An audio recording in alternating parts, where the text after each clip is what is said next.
Thank you, Wendy, and thank you. It's always a beautiful time to speak to Africa and speak to great people like we have here today. This I'm very pleased to welcome all of you to the sixth U.S. Africa Policy and Business Forum, organized by the African Leadership Magazine. And let me especially recognize His Excellency, the Vice President of the Republic of Namibia, who is expected to join us shortly. And then let me also recognize Minister, I can see the Minister of State from Ethiopia, and the Minister of Foreign Affairs of Liberia, of Sierra Leone, that we are expecting here today. It's always an exciting time to discuss African matters and issues that affect Africa. So permit me to share my thoughts very quickly with you with few words. And for all of our participants joining us, I was checking various countries already, over 36 countries represented, and we're expecting more to join us as we proceed. Thank you for coming here today, and thank you for your love for Africa, which is proven by your being in attendance at this forum. The US Africa Forum seeks to continuously provide insight and chart the course forward on improving the frequency and quality of investment, trade, and policy relations between the US and Africa. This year's edition, it's no doubt very timely and equally important. The reasons are simple. Experts have underscored the need for the Biden presidency to reset its engagement with Africa in terms of trade policy, in terms of quality of engagement, in terms of defense cooperation, climate action, among others. America's relationships and engagement with Africa are thus expected to necessarily advance across multiple fronts than what it used to be. Let me quickly say that Africa has a rapidly growing and increasingly urbanized population with associated needs for products, goods, and services, opportunities, energy infrastructure requirements, and even more. And the continent's total population is expected to reach nearly 2.5 billion people by the year 2050. This is our continent's unique strength that should put the continent at the forefront of a US investment agenda, an agenda that should seek to develop a mutually beneficial and long-term relationship characterized by equal partnership, sustainable development, and trade rather than aid. However, you would agree with me, and I do agree with pundits, that the United States may not have engaged adequately and correctly with Africa as it should. The current bilateral trade between US and Africa is decreasing from $31 billion as it were as of 2019 to a paltry $12.7 billion over the same period by 2020. This has created room for other players and interests to gain a stronger foothold, despite the US being a long-time traditional partner for the continent. It's, however, pertinent to mention that there have been steps recently aimed at growing US private sector involvement in Africa in recent times. Under the previous administration of Donald Trump, we saw the landmark Prosper Africa, which was launched in 2019, and it's helped to strengthen bilateral trade and investment with the continent, supported by the BUILT Act, that's the better utilization of investments leading to development. Signed in 2018, the BUILT Act consolidated the Overseas Private Investment Corporation, OPIC, and USAID Development Credit Authority into the US International Development Finance Corporation to mobilize private investment in emerging markets.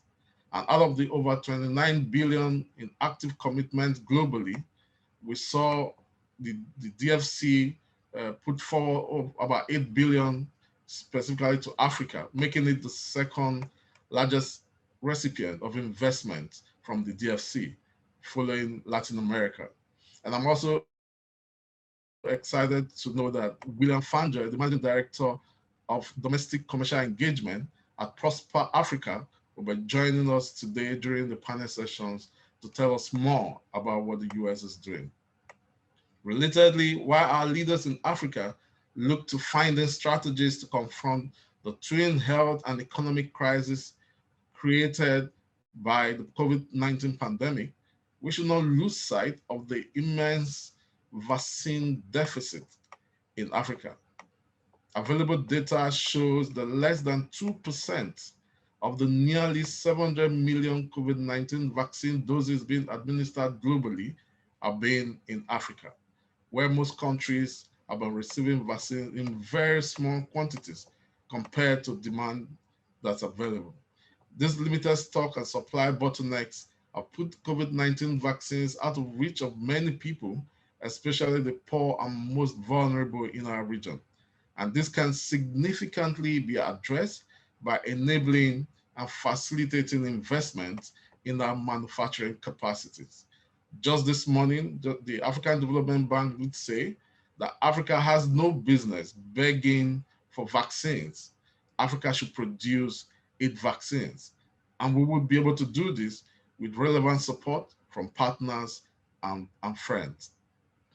Need I say that such investment will not only greatly strengthen our weak pharmaceutical and health systems, but also our manufacturing capabilities.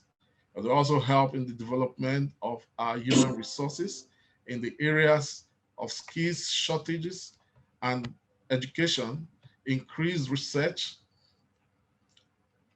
as the US have demonstrated strong leadership in vaccine manufacturing over a very short period of time.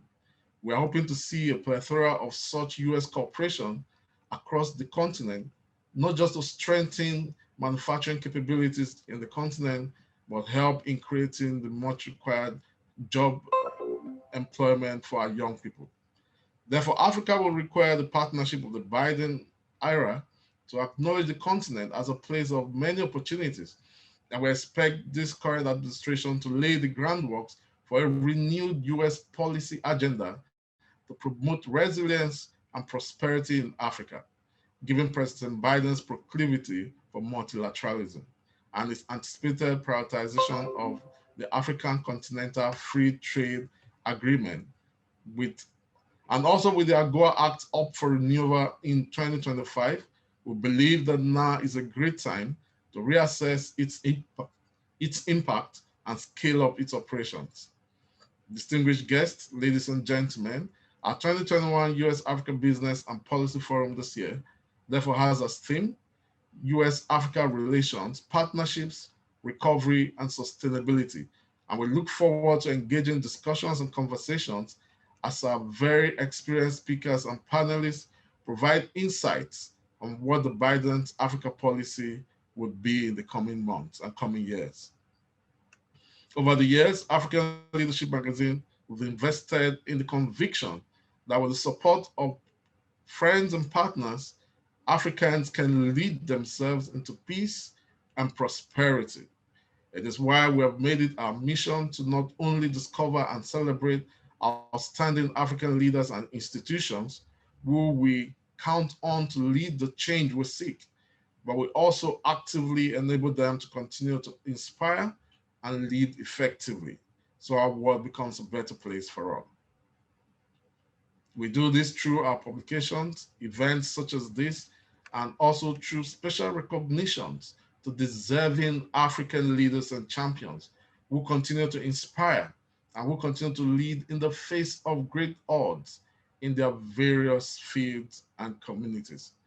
Today, we are celebrating a select few, by no means an exhaustive list, but we've picked on this few to say thank you for the great work you're doing. We're recognizing President Gengob of Namibia with the Inspirational Leadership Award, Dr. Adedutan, the CEO of First Bank, Professor Kennedy, Chairman CSS Group of Companies, Mrs. Nana Ama, Deputy CEO Ghana Export-Import Bank, Mr. Chiori, the CEO of Ocean Glory Commodities, and Professor Bello Abubakar, the CEO of Galaxy Backbone Telecoms. We're also very proud of two of you out of this list. We've just been informed. Our partners and friends at the Georgia legislature have selected Mrs. Nana Amapoku and Mr. Peter Kochiori for a special legislative commendation. And just this morning, I've been informed that a delegation is visiting Africa next month, and they'll be happy to pay visits on some of the leaders we've mentioned here today in your various countries. Congratulations once more from all of us at African Leadership Magazine. You truly make us proud, and we want to say thank you.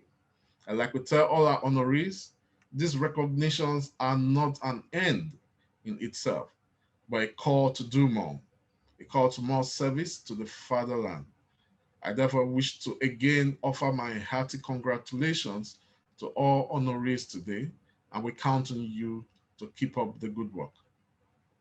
In closing my remarks, may I urge all attendees at this forum to take advantage of this gathering and participate actively in the conversations using the Zoom chat box, like we've been told, or for those of you watching live on our social media platforms, use various engagement tools, share your thoughts, share, ask questions, agree where you think you should, disagree where you deem so.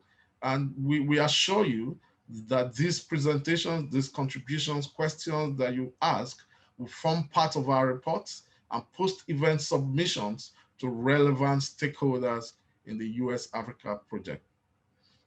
And to keep you updated on our various publications, events, and other African leadership resources, we invite you to follow us on your preferred social media platforms. Just search the word, the phrase African Leadership Magazine on Facebook, follow us on LinkedIn, on Twitter, on Instagram, and on YouTube to keep the conversation going. On that note, I want to thank you again for being part of this session, and we look forward to wonderful deliberations with our very, very wonderful speakers lined up for this afternoon. Thank you again, and do have a blessed meeting.